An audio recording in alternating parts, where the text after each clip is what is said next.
Episode की शुरुआत में हम लोग लाइट और रूक को एक साथ देखते हैं, जहाँ पे रूक लाइट से कह रहा होता है कि तुम बहुत ही डेडिकेटेड हो इस काम में, जहाँ पे लाइट कहता है रूक से कि मेरे पास वेस्ट करने के लिए तुम्हारे ऊपर टाइम नहीं है, मेरे पास दिन के कुछ ही घंटे हैं जिसमें क्रिमिनल्स के नाम लिख सकता हूँ दैट नोटबुक में, और इसी के साथ साथ मुझे पढ़ाई भी करनी होती है और मैं इस वर्ड से क्रिमिनल्स का सफाया भी करने में लगा हुआ हूँ। जितना भी टाइम मेरे पास है वो कम ही है मेरे लिए।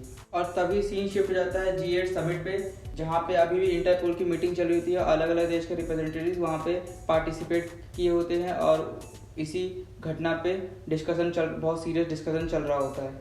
G8 समिट में कुछ लोग इसे मास मर्डर बता रहे होते हैं और कुछ लोग इस घटना पे क्वेश्चंस उठा रहे होते हैं। कुछ का कहना होता है ये बहुत बड़ा असैसिनेशन है, तो कुछ का इस पे कहना होता है कि इस पे FBI और CIA का हाथ है। यही सब इस पूरी चीज़ में चल रहा है। तभी इस मीटिंग में कोई एल के बारे में सजेस्ट करता है।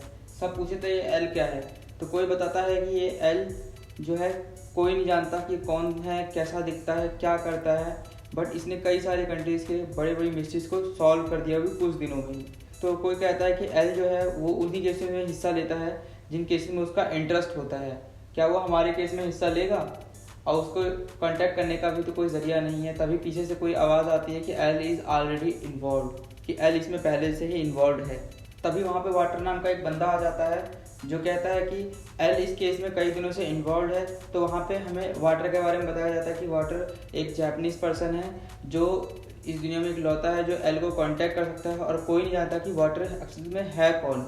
और तब वाटर एक लैपटॉप वहाँ पे रखता है और कहता है साइलेंस, अब आप एल को सुनने वाले हैं। तभी वहाँ डिस्कशन में एल शामिल हो जाता है और सबको गुड आफ्टरनून कहते हुए मीटिंग में खुद को इंट्रोड्यूस करता है कि मैं एल बोल रहा हूँ। और वो कहता है कि ये जो मास मर्डर हुआ है ये एक मॉन्स्टर्स क्राइम है और इसे रोका जाना बहुत ज़रूरी है। उससे पहले इसे सॉल्व करने के लिए हमें एक साथ आना पड़ेगा और मुझे सभी का कोऑपरेशन चाहिए और पूरे वर्ल्ड वाइड की पुलिस की कोऑपरेशन की मांग करता है।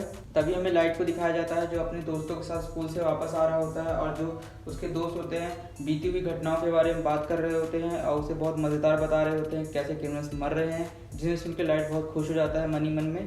तभी लाइट अपने घर आ जाता है और अपनी मम्मी से मिलता है और र्यूक लाइट से कहता है कि लगता है तुम इसे एंजॉय कर रहे हो, तो लाइट उसे मना कर देता है कि नहीं र्यूक, क्योंकि मैं अपना डेथ नोट अपने घर पे ही छोड़ के चला जाता हूँ। तभी लाइट अपने कमरे में आ जाता है, अपना गेट बंद करता है और अपना लैपटॉप चेक करता है, तो उसमें उसे एक साइट दिखती है जिस पर उसे कीरा नाम से रिप्रेजेंट किया जाता है। तो उसे ये पसंद नहीं आता कि क्रिमिनल्स से ईजाद हुआ वर्ड है कीरा, लेकिन फिर भी वो इसे लाइक करता है बाद में कि दुनिया उसे इसी नाम से जान रही होती है। तो उसे इससे प्रॉब्लम वो उसमें देखता है कि उसमें टन्स ऑफ साइट्स जो है उससे कनेक्टेड हैं और पूरी मीडिया में उसी की बात चल रही है और लोगों का कहना होता है कोई तो है जो इन क्रिमिनल्स को उनके सही अंजाम तक पहुंचा रहा है। तभी लाइट र्यूक से कह रहा होता है कि ये इंसान ऐसे ही होते हैं, ये डरपोक होते हैं जो सामने कुछ भी नहीं बोलते लेकिन किसी इंटरनेट पे किसी अननोन वेबसाइट पे आके कुछ भी बोलना शुरू कर देते हैं, अपने दिल की भड़ास निकालने लगते हैं। और ये दुनिया के सामने तो कीरा को गलत कहते हैं लेकिन इंटरनेट पे सिर्फ कीरा ही राज करता है और ये अपने मन की हर बात मेरी वेबसाइट पे लिख रहे हैं आज। लाइट र्यूक से कहता है कि लोग दुनिया के सामने आकर तो कुछ भी नहीं बोल सकते, लेकिन हाँ वो कीरा के ज़रिए किए गए इंसाफ से बहुत खुश हैं कि कोई तो है जो मुजरिमों को उनके सही अंजाम तक पहुंचा रहा है और जो गिल्टी हैं वो इस बात से घबराए हुए हैं कि उनकी बारी कब आएगी।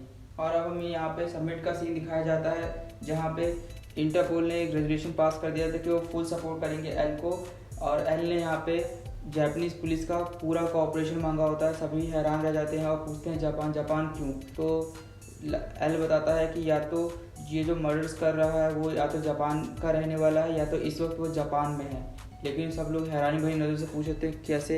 एल कहता है कि इस कैसे का जवाब, कैसे और क्यों का जवाब मैं क्रिमिनल के डायरेक्ट कन्फ्रंटेशन से तुम्हें दिलाऊंगा।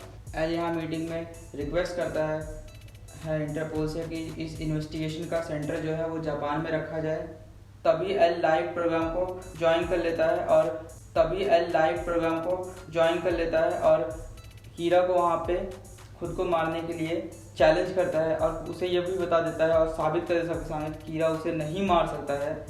ये देख के कीरा काफ़ी हैरान रह जाता है और डर जाता है और वो कुछ ऐसे टैक्टिक्स खेलता है और कुछ और चीज़ें टेलीकास्ट करता है जिसके थ्रू वो पता लगा देता है कि जो अपना लाइट है यानी कीरा जो है वो टोक्यो सिटी में इस वक्त है और वो इसे साबित कर देता है। वो कहता है कि मैं इस प्रोग्राम को और कई जगह पर टेलीकास्ट कर सकता था लेकिन बारी बारी, लेकिन अब इसकी कोई ज़रूरत नहीं है क्योंकि तुम्हारी लोकेशन मुझे पता लग गई है कि तुम टोक्यो में हो इस वक्त। जिसे देख के एल और ज़्यादा टेंशन में आ जाता है और वो कहता है कि तुम बहुत शार्प हो। एल लाइव टेलीकास्ट सबको ये भी बताता है कि कीरा का पहला शिकार ये क्रिमिनल्स नहीं थे, उसका पहला शिकार शिजुकुरो नाम का एक क्रिमिनल था जिसने 8 लोगों को बंदी बना रखा था।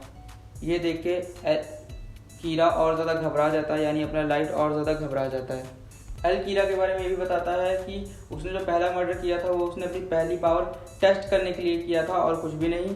एल ये भी कहता है कीरा से कि मुझे नहीं पता तुम ये मर्डर कैसे कर रहे हो, लेकिन जैसे भी कर रहे हो एक दिन मैं पता लगा लूँगा तुम्हें पहले ढूंढने के बाद। जिसे देख के कीरा बहुत ज़्यादा गुस्से में आ जाता है और वो एल को मारना चाहता है, लेकिन वो उसका ना चेहरा जानता है ना ही असली नाम जानता है। तो रूक कहता है तुम दोनों एक दूसरे को ढूंढ रहे हो, ना ही तुम दोनों को एक दूसरे का असली नाम पता है और ना ही चेहरा पता है। इसे देखने में और ज़्यादा मज़ा आएगा। इसी के साथ ये एपिसोड ख़त्म हो जाता है।